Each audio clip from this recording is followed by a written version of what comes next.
அரசரை சந்தித்ததும் அவரை வணங்கிவிட்டு, அரசே, ஒரு குடிசை கட்ட எனக்கு கொஞ்சம் நிலம் வேண்டும் என்று கேட்டார்.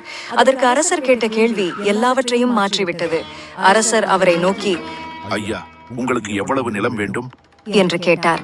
அதற்கு அந்த துறவி தன் மனதிற்குள், குடிசை கட்ட 1 ஏக்கர் இருந்தாலே போதும். ஆனால் இந்த அரசர் தாராள மனமுடையவர்.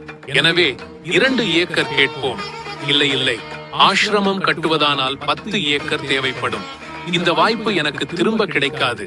எனவே 10 ஏக்கர் கேட்கலாம் என்று நினைத்தார். அவர் தயங்குவதைக் கண்ட அரசர், நானே உங்களுக்கு எளிமையாக்குகிறேன். வெளியே சென்று ஒரு திசையை தேர்ந்தெடுத்து நடங்கள். நீங்கள் நடந்து செல்லும் பாதையெல்லாம் உங்களுடையது. ஆனால் ஒரு நிபந்தனை, சூரியன் அஸ்தமனமாவதற்குள் நீங்கள் திரும்ப அரண்மனைக்கு வந்துவிட வேண்டும். அப்படி வராவிட்டால் எதுவும் கிடைக்காது என்றார். ஆரம்பத்தில் அந்த துறவி மெதுவாக நடந்து சென்றார். பிறகு